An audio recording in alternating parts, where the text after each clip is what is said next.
right, I'm back. Hopefully this stupid audio system, these batteries, hopefully are good.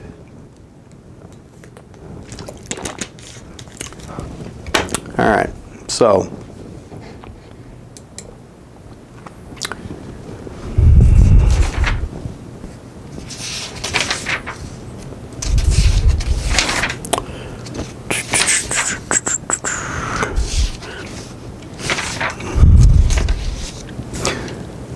ethics, fraud, and corporate governance. So I'm trying to find where this is in the book.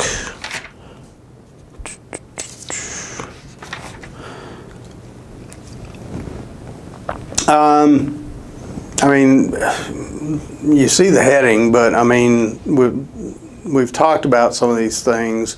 Product costs are capitalized as part of the inventory and only charged to expense when inventory is sold. Period costs are incurred to expense as, or charged to expense as incurred. And so the point here is that there is, if management is of a certain ethical bent, meaning they're unethical, there could be some real mischief caused here. How could you, let's say you're looking at the financial performance of the company so far, and you're coming up to the end of the year. You've got, I mean, the biggest part of management's compensation package, especially upper management, is based upon the performance of the company and sometimes the company's stock. Well, what if you're looking at the rest of the year and you're seeing lots of expenses and not enough revenue?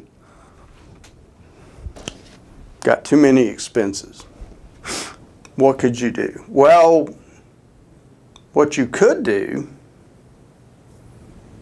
is, if you've got too many period costs, you could capitalize those, make them a product cost. Well, what does that do? Well, if it's a period cost, it would go as an expense in the income statement, right? If you have less expenses by taking a period cost and making it a product cost, what happens to your net income? It goes up, right? What happens to your balance sheet if you take a period cost and make it a product cost? Well, you've got to put it in the balance sheet as an asset. Okay, well, if you recall, assets equals liabilities plus shareholders' equity, right? If you've increased your assets, what do you got to do to the other side? Well, it's not going to be in the liability section. It's going to be shareholders' equity section that's going to increase. So look what you've done. You've reduced expenses. You've increased net income. You've increased your assets. You've increased your shareholders' equity.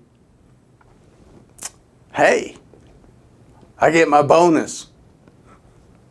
All is right in the world. And so there's a lot of mischief that could be done here with this capitalization versus expensing issue. And there's been some really big scandals that have occurred because of this. So you got to be real careful about expensing versus capitalizing.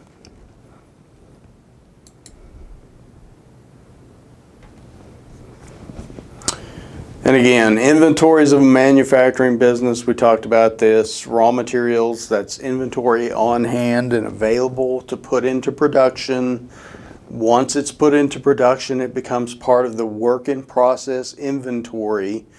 Those are partially completed goods. Once those raw materials have become a finished product ready for sale, it becomes part of the finished goods inventory and it's waiting for sale. Now look, you've got 3 different types of inventories in a manufacturing business.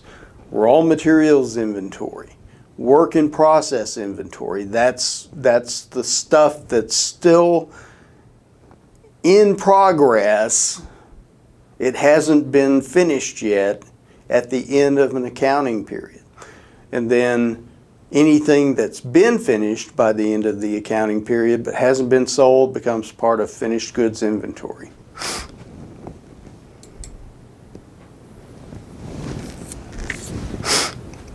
And so this just kind of gives you an idea of the flow.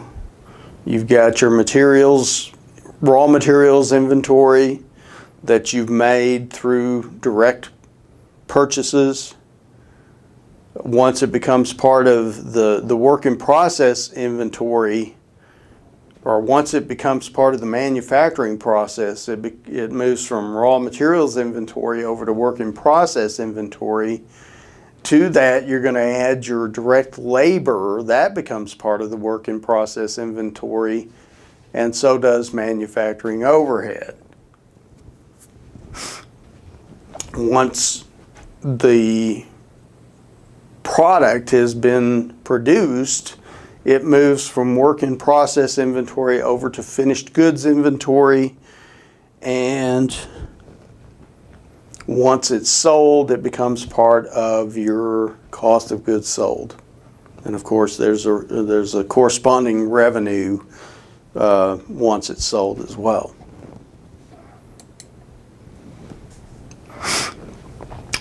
So here we have an example. Conquest Inc. had a $25,000 of inventory and direct materials inventory on January 1 of this year. During the year, Conquest purchased $145,000 of additional direct materials.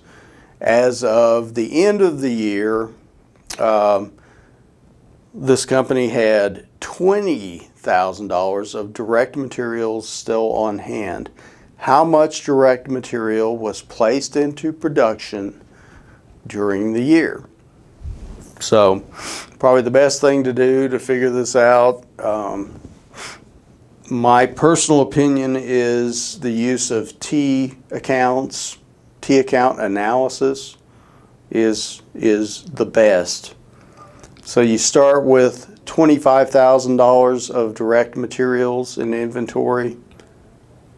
You purchase another $145,000, so you've got total there $170,000.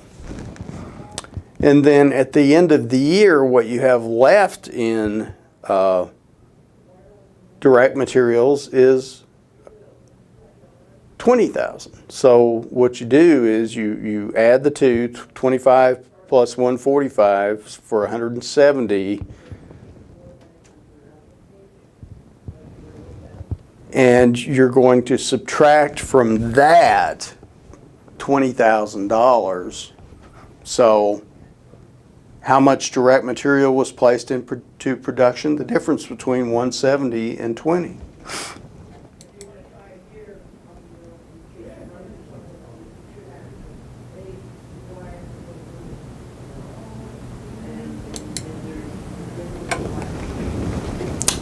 Easy, right? In addition to the direct materials, Conquest incurred $300,000 of direct labor costs during the year. Manufacturing overhead for the year was $360,000. Conquest started the year with $30,000 in work in process. During the year, units costing $800,000 were transferred to finished goods inventory. So the question is, what is the balance in work in process at the end of the year? So let's just see the numbers here. You got your beginning work in process. To that you add your manufacturing costs, which include direct materials of $150,000, your direct labor of $300,000, and then your manufacturing overhead of $360,000. So total there is $840,000, and if the amount of cost of goods completed was $800,000, you're going to subtract that to come up with your ending work in process inventory of $40,000.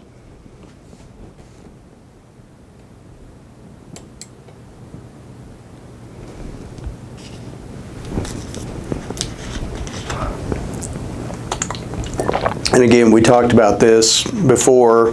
Direct costs are those costs that are easily traced to a unit of product or other cost objective. If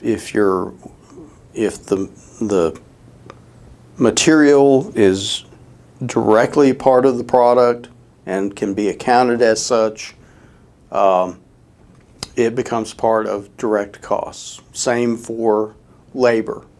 You've got someone working on the production line specifically on a particular product, that becomes part of direct labor.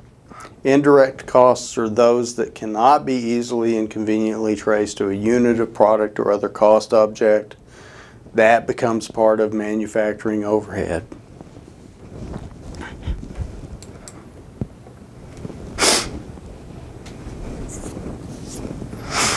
Determining the cost of finished goods manufactured.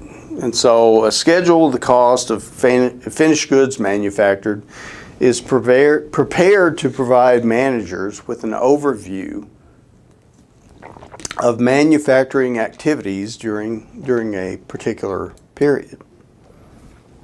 And so here, this should look familiar because we already discussed this. You start with your work in process inventory at the beginning of the year. To that you add your manufacturing costs, which include direct materials, direct labor, and manufacturing overhead. So you come up with a subtotal of those three figures.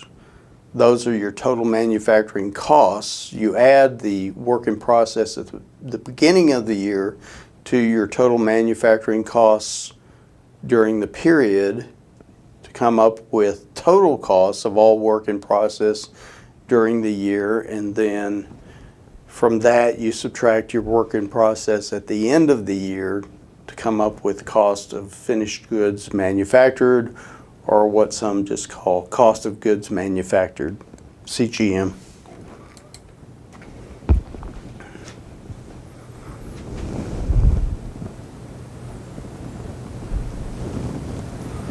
And so here what they're showing is if you've started with finished goods inventory of $150,000 and you add your cost of goods, finished goods manufactured during the year, what you've got is cost of finished goods available for sale, or what some just call cost of goods available for sale.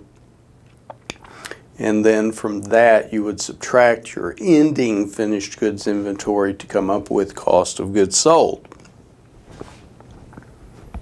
So again, what are we talking about? We're talking about components of the balance sheet, components of the income statement for a manufacturer. So notice how, even though this is managerial accounting, you really don't get away from talking about financial accounting, because obviously these are components of the 4 financial statements.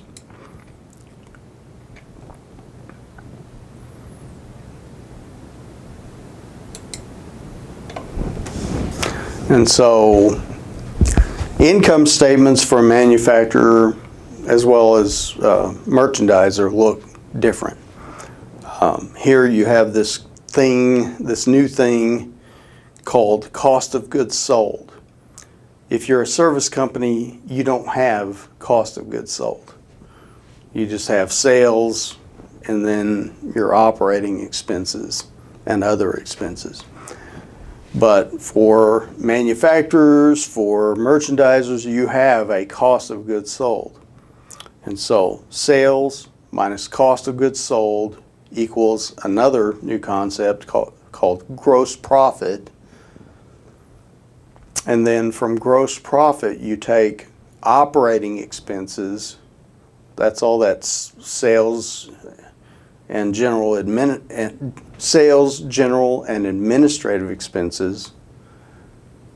What you come up with there is this thing called income from operations, and then you might have other expenses. In this case, they have interest expenses.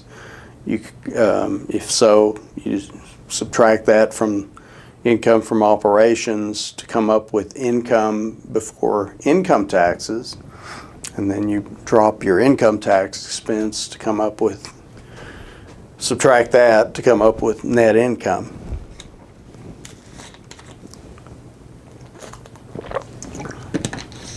So it's a different type of income statement. There's some new components that you'll need to know.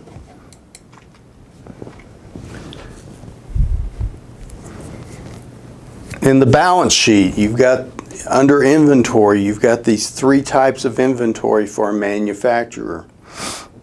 You've got raw materials inventory, you've got work in process inventory, and you've got finished goods inventory. And so you subtotal those numbers and then you add them up to come up with your total inventory.